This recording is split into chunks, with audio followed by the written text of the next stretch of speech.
She said it casually, as if ordering coffee. "These twins aren't yours. They're Chris's. I'm going back to him, where I belong." Her voice didn't tremble, mine didn't either. I remember the weight of the silence afterward, how it filled the kitchen, pressing against the windows, seeping into the floorboards. The ticking clock above the sink mocked me, each second louder than the last. She watched me for a reaction: rage, despair, pleading. I gave her nothing. I sipped my water, set the glass down gently. My hands were steady, though my veins pulsed with heat. Inside, something fractured. Not shattered, fractured. Clean, sharp lines. I didn't ask questions, didn't demand proof. I only said, "Good luck," and reached for my phone. The rest of the evening passed in silence, her packing upstairs, the drawers slamming, the sound of hangers scraping metal rods. I made a few calls, short, precise. Friends who owed me. Friends who liked to watch chaos when it wasn't their own. 2 weeks later, she was back. Not radiant, not triumphant, but broken. On my doorstep, sobbing. And I stood there, silent again, wondering if she knew the depth of the grave she had dug. The night she left, I lay awake staring at the ceiling. Her words replayed, dissected, examined. Not mine, Chris's. The declaration wasn't just betrayal, it was execution. A cold erasure of everything I thought was secure. I didn't rage. Rage is sloppy. Rage leaves fingerprints. Instead, I catalogued. The way she avoided my eyes when she said his name, the way her hand grazed her stomach, almost protective, almost guilty. She thought truth was a weapon, that throwing it at me would end things quickly. But truth isn't the weapon. Truth is the stage. What matters is who controls the lights, the timing, the silence between words. Chris. I hadn't heard his name in years. A shadow from her past, someone she swore had meant nothing. She swore he was a mistake, a closed chapter. Yet here he was, alive in her womb, written into our future like a cruel signature. The betrayal wasn't just in her bed. It was in her blood, her bones, her choice to let another man's name live in our house without permission. And I realized something sharp, something merciless. She thought she'd already won. The next morning, I started quietly. I pulled the call logs from our shared account. Midnight conversations. Numbers saved under innocuous names.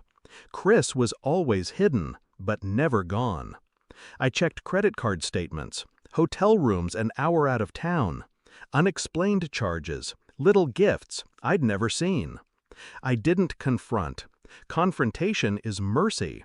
Instead, I waited. I swabbed the inside of her water bottle, sealed it, mailed it to a lab. Clinical efficiency, no trembling hands. I requested a prenatal DNA analysis. 2 weeks, they said. I told them to take their time. While the results traveled through sterile machines, I played my role. Husband, provider, silent ghost moving through rooms she once filled with laughter. At night, I lay awake, listening to the emptiness of the house, imagining her with him, imagining her laughter in another man's chest. It didn't burn, it calcified. Every detail became a stone in the wall I was building. Every lie, another brick. I wasn't preparing for war. I was preparing for silence. The envelope arrived on a Thursday, heavy with confirmation. The lab report didn't lie. Neither child carried me. Both carried him. I sat at the table, reading line after line. My pulse didn't rise. My breath stayed even. The paper felt weightless in my hands. Later that evening, she returned to pick up the last of her things. She walked in like she still belonged, like the house had been waiting for her. I slid the envelope across the table. No words, just paper. Her fingers trembled before she opened it. Her eyes, scanned, broke. Tears spilled fast, sloppy, uncontrolled. She reached for me, whispering, I didn't mean, I thought, please.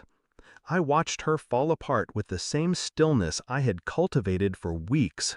My silence was louder than her cries. For the first time, she saw herself from my perspective, small, weak, exposed. She expected rage, maybe forgiveness, but not this. I wished you luck, I said quietly, and I meant it. Her sob caught in her throat. I leaned back, arms folded, watching her crumble. I made a few calls, I continued. Chris isn't as loyal as you thought. Ask him about the other woman, the one he swore he'd never touch again. Her face drained. She stuttered his name like it might save her, but it wouldn't. I didn't need to shout. The truth was the blade, and she was already bleeding from it. She had left me for ashes, and now she was choking on the smoke. That night, after she left sobbing, I poured myself a drink. The house was quiet again. I looked at the empty rooms, the spaces she had once claimed as hers, and realized I felt nothing. No grief, no anger, just clarity. Betrayal isn't fire, it's ice. It doesn't burn you alive. It freezes you until you stop feeling altogether. She had carved her truth into me. I had carved it back into her. And in the silence that followed, I understood something final. She wasn't mine. The children weren't mine. The pain wasn't mine. Only the silence belonged to me, and I intended to keep it.